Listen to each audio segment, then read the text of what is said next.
Organic growth is absolutely the best, but it's a little bit slow.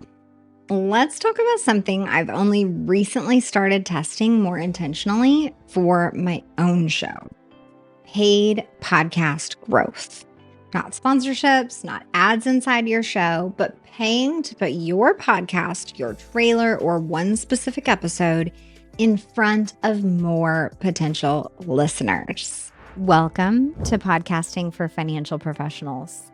I'm Virginia Elder, founder of Podcast Abundance, where we help you use podcasting to market your business, to increase your authority, to get more eyes on your practice, and to capture leads for your business. If you're an investment advisor, tax strategist, business finance sleuth, or wealth management professional who wants your podcast to actually support growth, not just create content, you're in the right place. I made the podcast conversion blueprint just for you. It walks you through exactly how to turn your listeners into clients using a simple framework you can apply right away. The link is in the show notes. Here we go into today's episode. When I talk about podcast growth, I'm focused on the long game. We're talking podcast SEO, strong episode titles, strong show notes, guest relationships, referral partners, YouTube search, even LinkedIn visibility, and especially building a library of episodes that people can discover and digest and explore over time. All of that still matters. In fact, that foundation has to be already established before you do any of what I'm about to share in this episode. So if you've just launched or you hope to, this is an advanced episode. If you're in that phase, this is probably a little bit aspirational and informative so that when you get there, you know what to do. But if you're still working out your messaging, trying to hone your topics, or early in your podcast journey, this is just a really great preview of what you can do once you have that really strong foundation. And you can hang with me because we're going to go through 5 questions you can ask to make sure you have a foundation that is strong and ready for paid podcast ads before you jump into it. Okay, so now if you have been podcasting for, say, 40 or more episodes and you're feeling like really confident about your episode titles, show notes, topics, your production quality is on point, you've got your SEO down, then this episode is going to lead you toward executing a few experiments, gathering data, and testing and trying podcast advertising. It's kind of exciting. So here's the deal. Organic growth is absolutely the best, but it's a little bit slow. Organic growth is something that compounds beautifully when the strategy is strong, but it does not create instant lift. Occasionally, we might see a big spike if we use like the most amazing keyword for your topic, or you just had something that was really seasonal and on point for your listeners, but we're not going to see the spikes typically. If you host a niche show about bookkeeping, taxes, cash flow, retirement, or another very specific financial topic, there comes a point where we can ask a very reasonable question. Should we put a little more money behind it? And this answer might be yes, but only if the show is ready. Paid growth is not going to create clarity for you or your listeners. It will not make a vague show or a vague set of topics suddenly feel relevant to those listeners. It will not turn random episodes into a beautiful business development asset. You're going to use paid ads strategically to put a strong podcast, a strong trailer, a strong episode in front of more people. So to make sure your show is strong and to make sure you're ready before you go ahead and put some more cash behind it in the form of paid ads, I want you to look at these 5 things. First, do you have enough strong episodes for a new listener to explore? If someone clicks through your ad and only finds a few episodes and maybe even the topics of those episodes feel a little bit scattered, if there's no clear promise or no clear reason of why they would stick with that show, paid promotion is not a smart move. For one, that tells me we could do a bang up job together, and I would love to help you with the strategy and production piece. So come on over and let me help you get that foundation right so that you're ready to run paid ads. Because I would rather see you build 10 to 20 really solid episodes before you start purchasing attention. So, the second question is your audience clear? And the caveat to this is that the audience needs to be clear to you as the host, and you know who you're trying to speak to, but it should also be clear to the listener. They should know with conviction that they are the right fit for this show, that the show is basically like created with them in mind. A show for business owners is much harder to promote than a show for practice owners preparing for a sale, widows navigating major financial decisions, or retirees trying to make better decisions around whether they should take Social Security and at which age. So, the more specific the show and the topics and the purpose, the easier it is to decide whether paid ads make sense. The third question: do you have one episode that is truly worth promoting? Not every episode deserves ad spend. If you're going to pay for attention, I want you putting those eyeballs on one of your strongest pieces, a really powerful solo episode, a series that you intentionally created based on a law change or a seasonal event that you see all your clients navigate. Maybe a new trailer once you've rebranded. There has to be a specific reason for promoting a certain episode. All right, fourth question. Is there a next step that's clear that's mentioned both in the episode and in the show notes? Can they download a resource? Can they join your email list? Can they register for a webinar or book a call with you? What is the clear thing that is mentioned in your episode and in your show notes? If there is no next step for listeners, paid promotion might grow your downloads, but you're not going to see any effect on the business side. All right, fifth question is: are you able to treat this as a marketing test rather than a guaranteed return?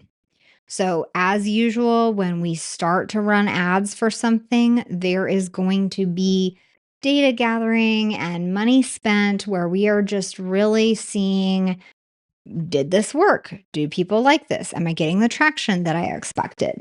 And so, when we're spending under $1,000 for a 30-day period of marketing, I would view that paid podcast promotion as you're buying attention, you're gathering signals, and you're determining whether that creates movement.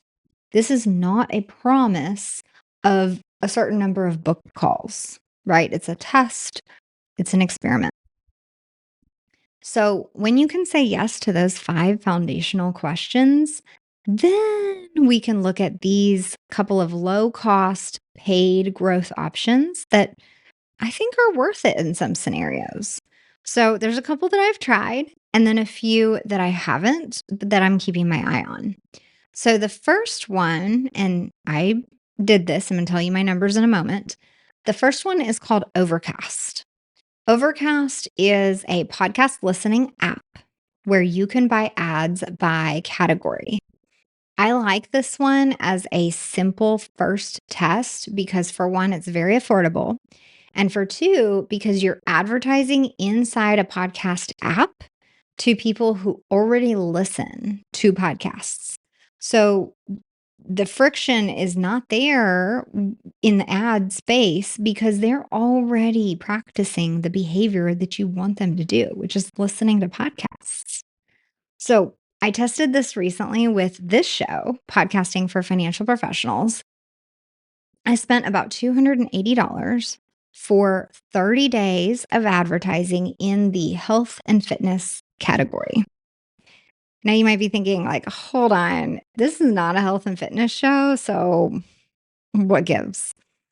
I chose health and fitness because I know that motivated business owners focused on business growth also tend to focus on personal growth, fitness, optimizing their nutrition. They might be running a 5K or a half marathon. My people that I want listening also probably listen to some type of health or fitness show. So, according to my post 30-day advertising report from Overcast, that produced about 1,100 taps to my ad, 63 subscribers. So that comes out to about 25 cents per tap and about $4.44 per subscriber. For my first go at paid podcast advertising, I'm good with that. For one, it was extremely affordable. It was a very small test window, right? 30 days in a specific category. And I got 63 subscribers out of it. Like, that's kind of cool. So, but here's the challenge. We have no idea if those 63 subscribers are actually my ideal listener or my ideal potential client, right? And, like the targeting based on category is still broad. I mean, you can choose from things like business or health and fitness or education or technology.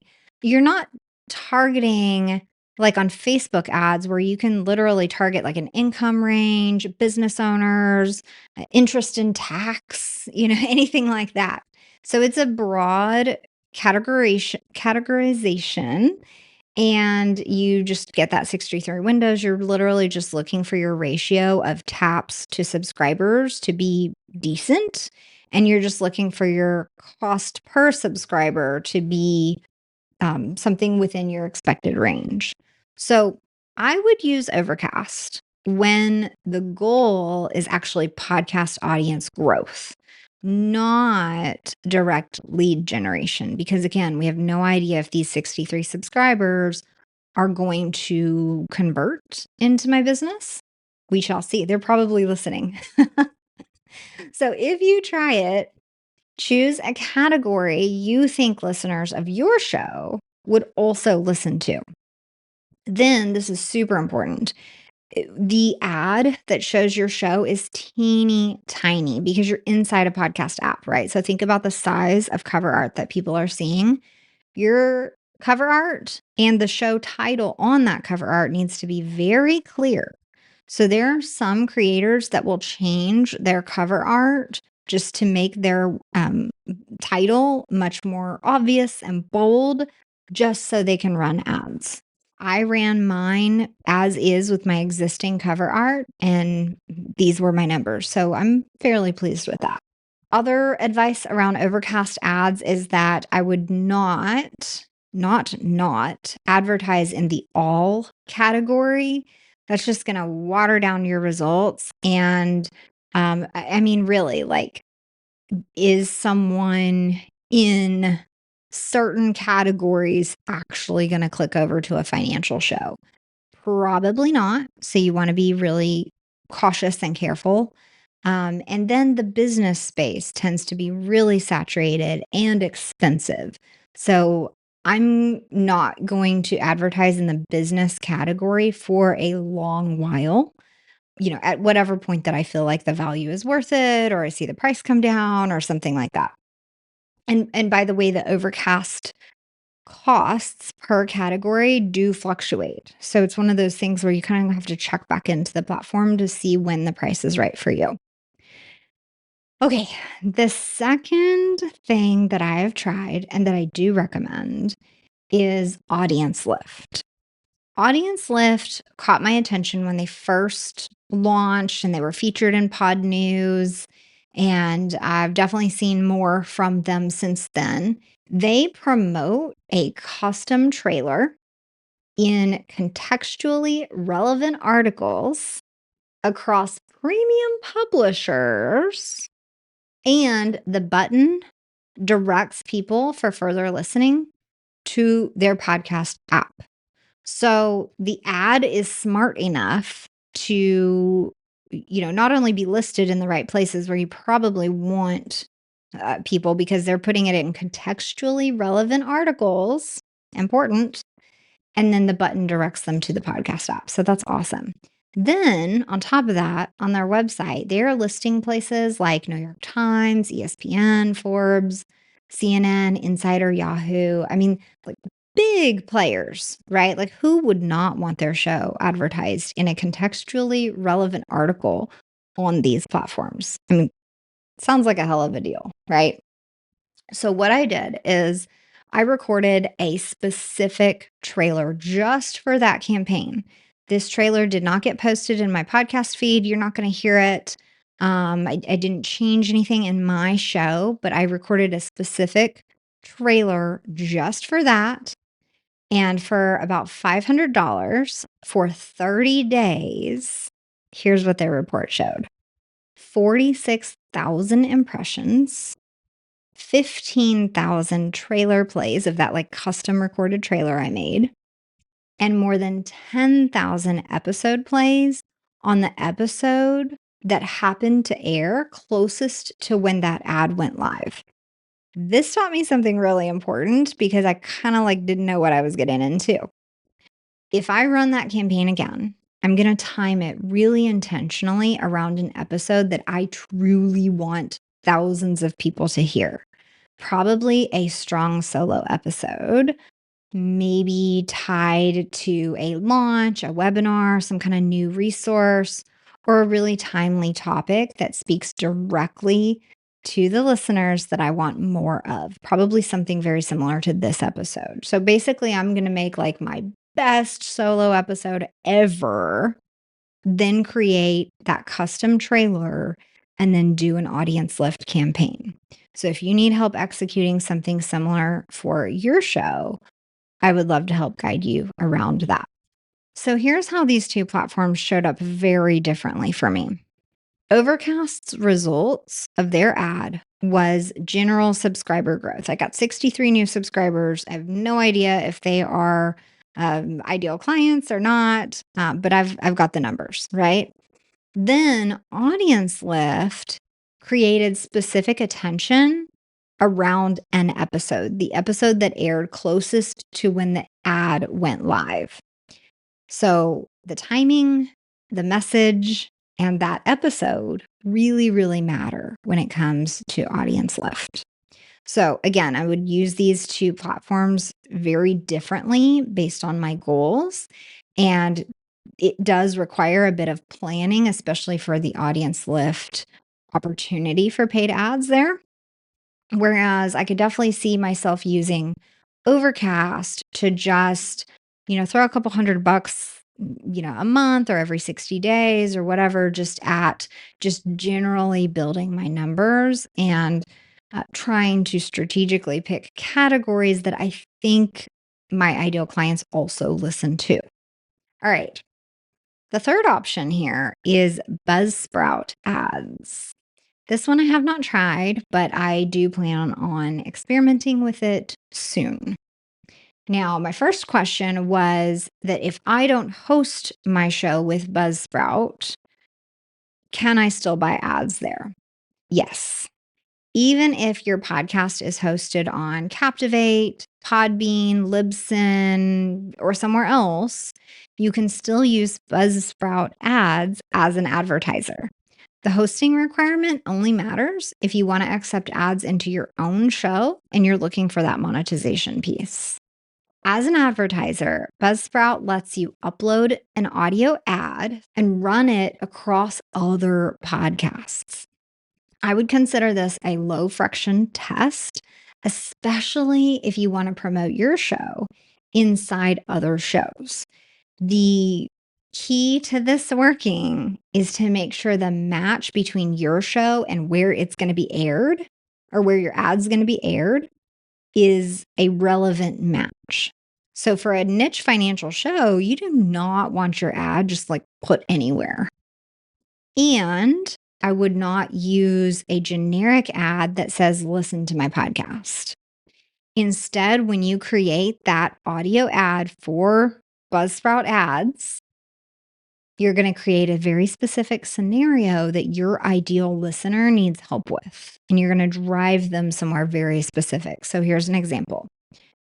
If you're trying to understand whether your business has a cash flow problem or a profit problem, listen to episode 42 of the Power CFO Show.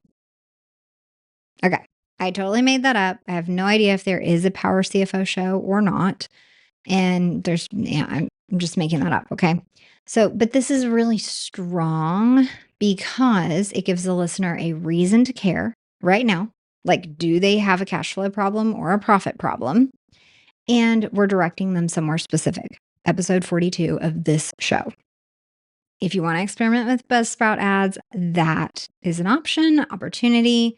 If you want, we can experiment together, be like little accountability buddies. I'm down for that.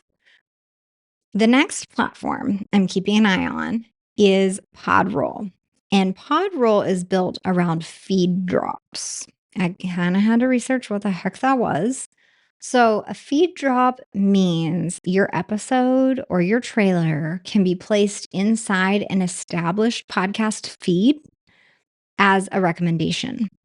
So, again, I find this one interesting because it keeps promotion inside the podcast ecosystem. You're not pulling someone away from Instagram with an ad telling them to switch apps and click on my podcast. They're already in the podcast app, and your show would show up in their list of episodes as a recommendation. So I think that's kind of cool. And I could see that producing some really great results. So for this to work well, though, the show where your episode is advertised has to be aligned with your show. So it would be really important that you get to approve or deny the placement of your ad. If the other podcast where they're saying, like, here's some options, here's where we're planning to run your ad, and you're looking through them, if those shows serve a similar or adjacent audience as yours, this could be a really smart way to promote a flagship episode or your trailer. But if you do not see the alignment between your two shows, I'd be really cautious about approving that. Okay, so we can't have a conversation about paid ads without mentioning like LinkedIn ads, YouTube ads, Spotify ads. I mean, these days, every platform is trying to get you to spend money to promote whatever you got. They're showing you the little boost button on your posts, all of that stuff. So, LinkedIn, YouTube, and Spotify, I would use very differently. This is where you are thinking about creating an actual funnel into your business, and you're using your podcast as a resource to support that funnel. So, here's what I mean. If you have an episode about 5 mistakes business owners make before selling their company, you would run an ad that sends people to a landing page. When they click the button, they hop to a landing page where your episode is embedded. The key takeaways and kind of like instructions from that episode are written out on the landing page. And then there's a relevant resource for download on that page, like right underneath it. So, right here on this page, I hope someone's going to click in and listen and spend time just hanging out on my page as they listen to my episode. They're going to read the key takeaways, like spend time on this landing page. And then I'm giving them a related resource that is a free thing that they can sign up for with their name and email.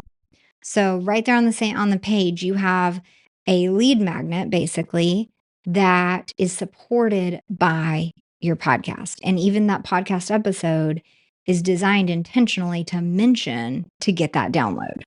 So that's not like your standard podcast ad, right? That is an ads funnel using the podcast as a piece of content to nurture the people that click. This is an entire marketing funnel that you just did there. So that's how I would use Spotify ads, LinkedIn ads, YouTube ads, any of those that are not inside either a relevant article, like we talked about with Audience Lift, or inside a podcast app, like with Overcast, Buzzsprout, and Podroll. Okay, let's talk about budget because I do not want you spending money on this unless we have this conversation. So, if you're already paying for podcast production, especially, it can be tough to think, gosh, like now I got to put more money behind my show. I would really like it to like earn money on its own before I spend more money on it. But what happens is then you start creating like a chicken and egg problem where we're just going around and around in circles and like I need the show to grow, but to grow or but to make money then it needs to grow, but I don't want to spend money and you're just going around in circles. So podcast production on its own is a marketing investment. We've heard multiple people mention that on this show, whether they are a CFO or a financial advisor or a business coach or whoever. That marketing investment of podcast production should not consume the entire marketing budget. I mean, that's dangerous. If you have a narrow niche, a really clear service, and the ability to serve people beyond your local market, so we're thinking like, nationwide service or statewide service availability, a really small paid growth test might be completely reasonable. So, for example, I serve clients all over the US and even a few outside the US. So, paid podcast advertising for me is extremely reasonable. But again, we always have to go back to your goals before I'm going to recommend you spending money. What works for me may not be the same story for you. If you choose to spend money in paid podcast ads to grow your show, maybe that's $250 a month. Maybe it's $500 before a launch. Maybe it's $1,000 around a really strategic, powerful series that's going to actually like drive clients into your business. But no matter what you choose, I do not want this to be reckless. The point is to stop expecting a really strategic podcast that we're putting a lot of effort into around like SEO and topics and all of that to just skyrocket organically. That typically does not happen without another strategy behind it, whether that be getting on big stages, whether that be running ads, whether that be you're guesting on another podcast as like a form of marketing for your business and your show. There's lots of things you could do, but if you're not willing to get on stage, you don't have time to guest, various other things could be going on in your business.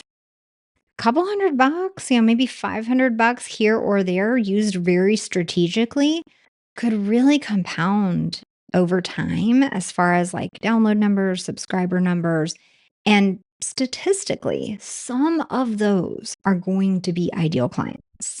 So, here's the simplest guidance I can give you on paid podcast advertising. And again, all these options I've given you are under $1,000, typically for a 30-day period of marketing, and definitely something that you can try and test and evaluate. Just explore, see what happens. So, Here's the advice. If your show is unclear, do not advertise yet. Focus on strengthening the positioning, improve your episode titles, get some SEO guidance. As you're moving forward and creating more episodes, create really intentional, strong solo episodes that establish you as this expert with this unique perspective of how you serve clients. Have a really clear call to action in every episode. And then make sure your show tells people exactly who it's for and why it matters to them. Then, when you've done all that and you've confirmed that your show has a strong foundation, I want you to test one paid channel at a time. That's what I did. I tested Overcast. I waited 30 days in between so that I could really see like 60-day results of my ads. I'm trying to see if those subscribers like stick around and create a consistent up level in my listener numbers. And then I did the same thing with Audience Lift, where I ran that ad, saw my 30 days results, continued not paying for anything else through the 60-day mark. Again, continuing to look and evaluate what that did for my show. So again, using marketing really strategically in this form of paid podcast growth. If you're going for lead generation, I would promote the episode through LinkedIn, YouTube, or Spotify using that marketing funnel that we essentially designed right here on the air. If you want to map that out, let me know. Happy to go back over that with you and give you some guidance around that. If you're focused on creating attention around a certain episode or around a certain period during the year, a certain decision that you're talking about consistently for like a quarter or something, that's where I would consider Audience Lift or Podroll. If you're looking for just general subscriber boost, and again, we don't really know if these are ideal customers or not, but if you just want that subscriber number to go up, I would look at Overcast. And no matter what you're testing, think about your goals and the results that you're expecting and make sure that you're using the right platform to get those results. Taps on your ad are not subscribers. Subscribers are not clients. Downloads are not leads. Each metric tells you something different. Bottom line, paid promotion can tell you whether your topic is interesting, whether your show's packaging is clear and attractive. And you also get feedback on whether people are willing to click in and listen to you for a few minutes versus 40 minutes. But what podcast advertising cannot do is replace the deeper strategy behind your show. You still need episodes that build trust. You still need a clear point of view communicated well. You still need content that answers potential clients' real questions. You still need a clear path from listener to lead. So, should niche financial shows use paid promotion? Maybe. Sometimes. It depends, but only when your show is ready. That's the important piece. Your show has to be ready before you're paying for eyeballs.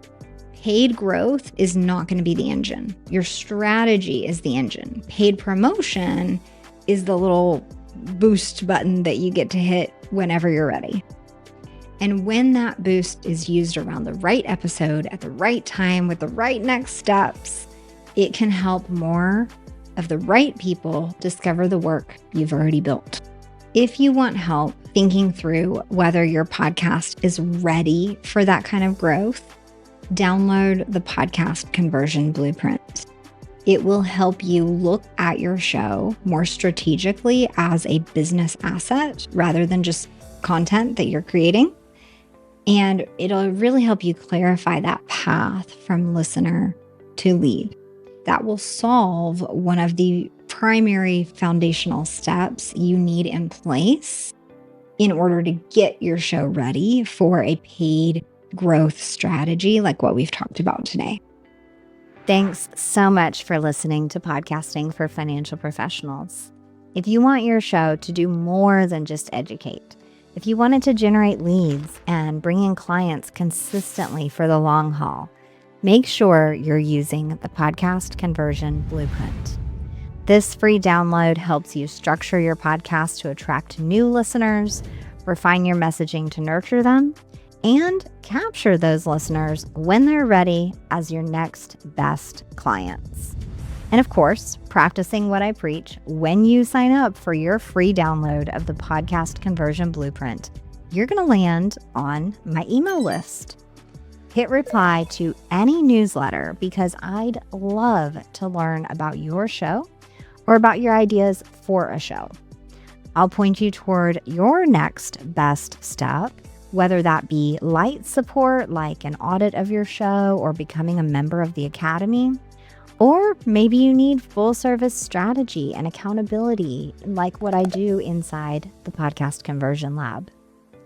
Thanks again for listening to Podcasting for Financial Professionals. If you enjoyed today's episode, stick around for the next few episodes because each one incrementally helps you improve your podcast.